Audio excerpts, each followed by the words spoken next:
반갑습니다. 저희는 장례 쪽 일을 하는 상조 팀장 출신입니다. 그래가지고 저희들도 일반 유튜브 채널을 다른 분들 하는 거 보고 저희들이 일반 사람들이 좀 겪을 수 없는 경험해보지 못하는 장례 쪽 얘기들을 인터넷이라는 유튜브라는 그 매개체를 통해서 다른 사람들한테 좀 알려드릴까 해서 방송을 하게 됐습니다. 저희들이 들려드린 내용들이 뭐 사실은 저희들은 이쪽 일을 하니까 많이 겪고 뭐 이러지만 보통은 평생에 한 번, 두 번, 세 번 많이 겪지 못하는 그런 일들이에요. 그러다 보니까 생소하기도 하고 아무래도 이제 죽음이라는 그런 주제이기 때문에 좀 두렵기도 하고 꺼려지기도 하고 그런 터부시하는 그런 분야인 건 맞습니다. 그래가지고 이런 얘기들이 이제 사람들이 공감할 수 있는 내용들 또 공감하지 못하더라도 좀 특이한 것들 이제 공유하면서 사람들에게 이제 우리 죽음이라는 것도 삶의 일부분이고 우리 일상생활에서 항상 함께 존재하는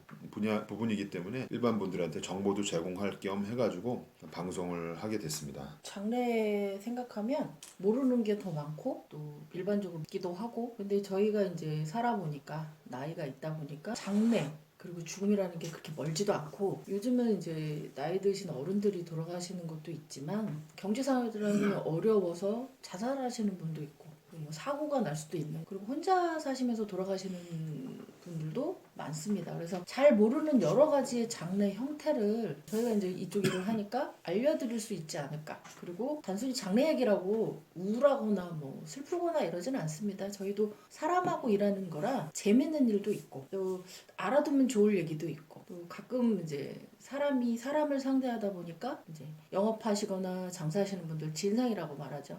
그런 고객들도 가끔 만납니다. 그래서 재밌는 얘기도 해드리고 상식적인 얘기도, 그냥 사람 사는 얘기를 좀 해볼까 합니다. 대신 그 얘기는 이제 장르 쪽 사람 사는 얘기가 되겠죠. 저희들 우선 소개부터 좀 해보면 저는 나이는 지금 한 5학년이 좀 넘어갔고요. 이쪽 일을 처음 이제 시작한 거는 이제 39, 40 그때쯤 배우기 시작해가지고 일을 시작했어요. 일을 배울 때쯤 해가지고 아버님이 이제 돌아가셨어요. 그러니까 저도 이제 20대, 30대 때는 사실 죽음이라는 거에 대해서 이제 크게 이제 공감을 못했고 와닿지가 않았어요. 제 일이라고 생각도 안. 그런 거를 이제 TV나 뉴스 같은 데서 그런 거를 보게 되면 이게 공감이 안 됐으니까 관심 분야도 아니고 젊으신 분들은 이런 거를 느끼지는 못하실 거예요. 필요하다고 생각되지도 않고 알아둬야겠다 생각도 아마 안 되실 거예요. 제가 이제 40살 때쯤 해가지고 아버님께서 이제 69 그때쯤 해가지고 이제 운명을 하셨으니까 그때 운명이라는 것을 이제 피부로 이제 절감을 하게 된 거죠. 이제 다른 사람이 죽는 거는 이런 거는 그냥 공감이 안 되는데 내 형제, 부모, 친척분들이 운명하시는 게 그때부터 이제 죽음이라는 거를 딱 인식하기 시작한 거죠. 이런 얘기를 하는 이유는 아마 제 나이대에 따라가지고 제가 가지고 있는 생각이 달라질 수, 표현이 될 거고 40대인 남자가 장래 쪽 일을 바라보는 것 또 30대인 남자가 바라보는 것하고 다를 수가 있으니까, 그리고 또 서울 사람 가치관 기준으로 얘기를 아마 해드릴 거기 때문에 뭐 지방 사람들하고 좀 약간 다른 얘기를 할 수는 있어요. 제가 이제 제 아는 친구도 지방 쪽에서 장례 쪽 일을 하는데 그 친구하고 얘기를 해보면 굉장히 괴리감을 많이 느낄 때가 있거든요. 다른 거죠. 기준 가치관 자체가 좀 다른 거예요. 그러니까 그런 차이점도 감안하시고 아마 설명을 들으셔야 될 것 같습니다. 지역마다 뭐 법도도 다르고 예절도 다르고, 또 이를테면 이제 조금 있으면 명절 다가오는데 제사상에 올라가는 음식도 다릅니다. 그래서 제사 장례 치르는 법도들이 다르기 때문에 저희는 이 수도권에 있는 사람들이다 보니까 수도권의 예를 들어서 아마 얘기를 많이 하게 될 것 같고, 지방에 계신 분들이 또 저거 아닌데 이렇게 얘기하실 수도 있어요. 동네마다 다르기 때문에. 그래서 제사 드리다 보면 뭐 어떤 데는 숟가락을 꼽고 어떤 분은 국에 말고 뭐 여러 가지 방법으로 하시더라고요. 그래서 통상적인 그냥 수도권의 얘기를 한다 생각하시면 될 것 같고요. 궁금하신 게 있으면 저희한테 이제 문의하셔도 저희가 해드릴 수 있는 한도 내에서는 대답을 해드리도록 하겠습니다. 아까도 뭐 제가 뭐 나이도 잠깐 말씀드렸고 뭐 그런데 장례 경력이 한 10년쯤 됐는데 대략 뭐 아마 장례 진행한 거는 한 1000건은 좀 안 되는 것 같아요. 한 900건 정도. 제가 한 10년 차쯤 그 장례 진행, 그 상조팀장 일에서 약간 좀 다른 쪽으로 좀 일을 하고 있어가지고 한동안은 처음 일을 시작할 때는 예를 들어서 장례 100건을 장례를 진행을 했다. 그러면 굉장히 많은 거라고 생각해가지고 그 숫자를 막 세고 그랬어요. 내가 이제 예를 들어서 뭐 30건 장례를 진행했다, 50건 장례를 진행했다. 일반인 분이 보시기에는 굉장히 많은 숫자 같은데 사실 지나고 보면 그렇게 많은 숫자는 아니고 그래가지고 한 4년 차, 5년 차 그때쯤 해가지고 숫자를 한참 세다가 보니까 한 420건인가 440건 그 정도쯤으로 기억해요 대략. 고정 숫자를 막 세고 있었으니까 장례 진행한 건수 같은 거 컴퓨터에 저장돼 있으니까 그거 확인해보고 숫자 세보고 뭐 이렇게 해보니까 그때 한 420건에서 440건 정도였던 걸로 기억해요. 그거 한 보고 나서 그 다음부터는 숫자를 세지는 않았어요. 이게 의미가 없다 지금 더 이상. 그래가지고 참 어떻게 지나보면 별건 아닌 것 같은데 하여간 뭐 그렇다. 장래 경험적으로 보면 아무래도 전문가다 보니까 그런 면에서 좀 차이가 있을 수 있어요. 그래서 얘기하는 게 아마 일반 분들이 장래를 바라보는 거하고 너무 좀 차이가 있기도 하고 죽음이라는 거를 좀 당연시 이제 많이 보다 보니까 예를 들어서 염하는 거나 시신이나 뭐 입관하는 거를 무서워하시는 분들, 싫어하시는 분들 이런 분들 하고는 좀 가치관이 좀 다르죠. 왜냐면 평상시에 입관을 하고 염을 하고 시신을 만지고 뭐 이렇게 하기 때문에 그거를 뭐 두려워한다든지 뭐 터부시 여긴다든지 그렇게 하는 그런 생각은 거의 없어진 지가 오래됐죠. 어쨌든 장래 경험이 이 정도 된다 이런 걸 우선 말씀을 드리고 어떤 주제를 얘기하는 게 맞을 것 같아서 이런 서두에 이런 얘기를 좀 많이 하고 있습니다. 저희도 일반적으로 그냥 이렇게 사는 사람들이다 보니까 직업이 좀 별난 거지 사는 건 다 똑같습니다. 뭐 밥 먹고 뭐 생활하고 장례식장에서 나는 저렇게 하지 말아야겠구나 가서 식구한테 잘해야지 그리고 뒤돌아서서 집에 가서 애들 뭐 못하면 혼내고 소리 지르고 사람 사는 건 다 똑같습니다. 뭐 죽음에 가까이 있어야 하는 일을 하고 있지만 이제 저희가 계속 영상을 찍으면서 올리겠지만 꼭 장례 얘기만 하지는 않을 것 같아요.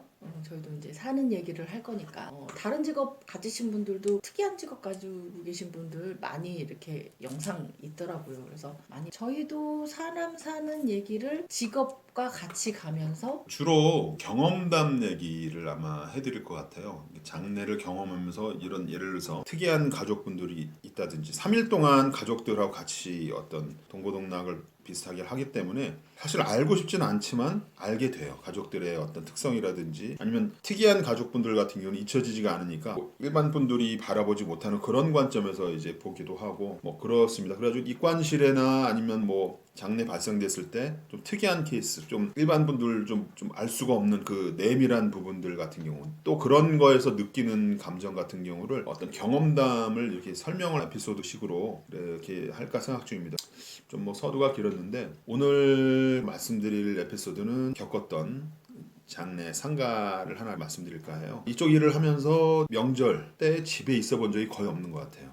장례 쪽 일을 하다 보니까 언제 운명하실지 모르고 언제 전화가 올지 모르기 때문에 항상 저녁이나 새벽이나 명절이나 뭐 상관없이 접수가 되면 출동을 해서 상가를 진행을 해야 되니까 그런 면에서 보면 낮밤이 없죠.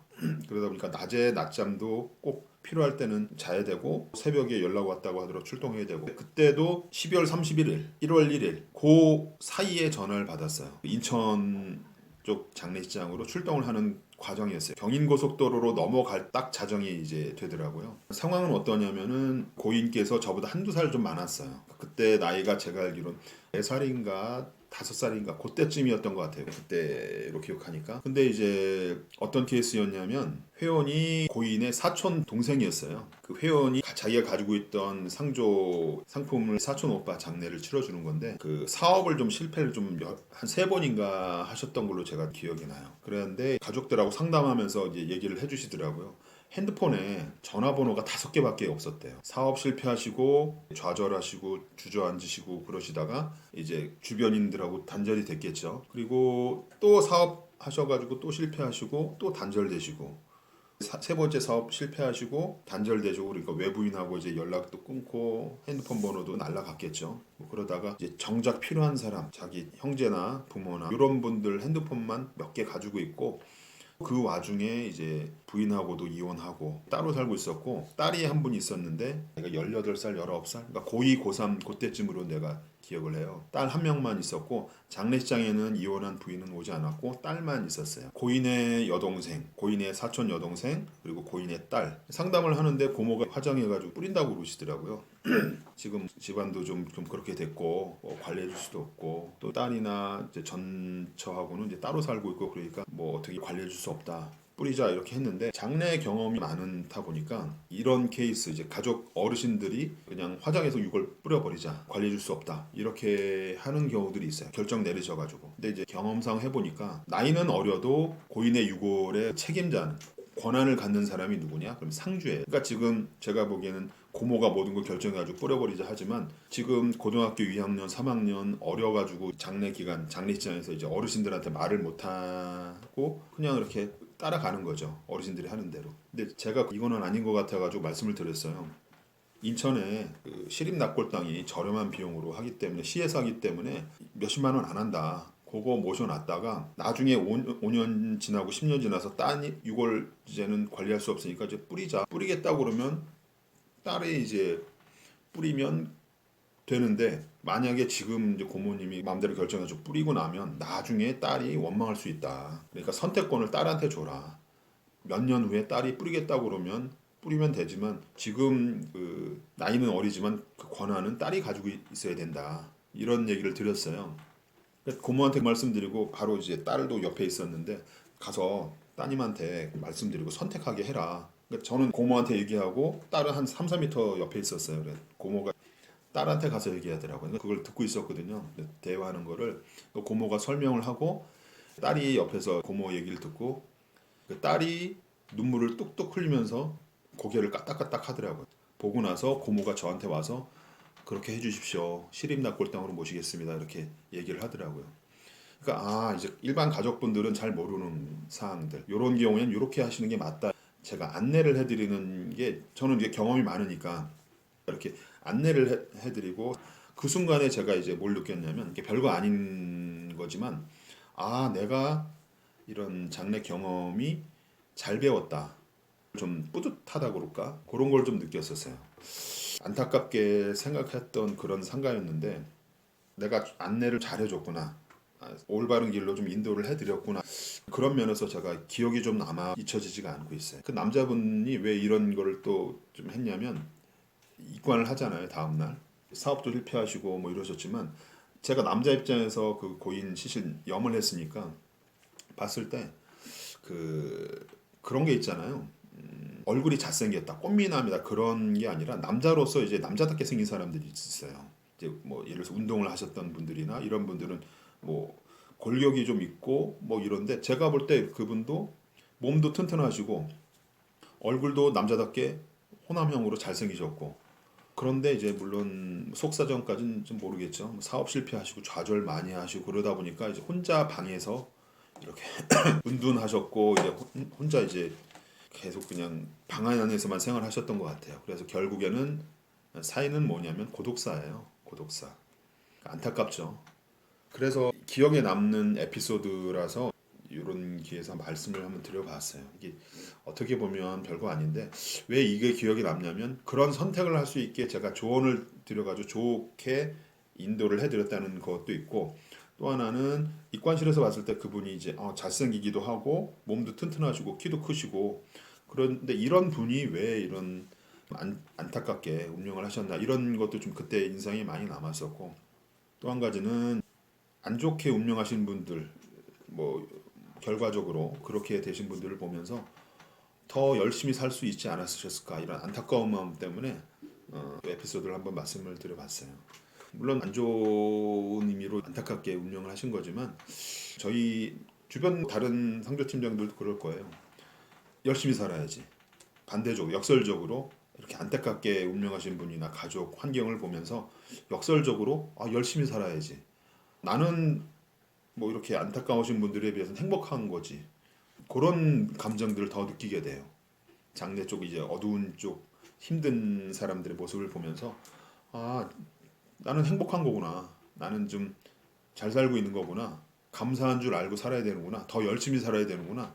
그러니까 이런 감정들을 그런 것에 서 역설적으로 오히려 더 이제 생각하게 되더라고요. 그래서 이런 에피소드를 한번 좀 말씀드려봤습니다. 오늘 에피소드는 첫 방송이기도 하고 간단하게 이렇게 마무리하고 그런 좋은 얘기로 조금 이제 첫 방송이라서 좀 어수선한데 정리해서 찾아뵙도록 하겠습니다. 예, 감사합니다.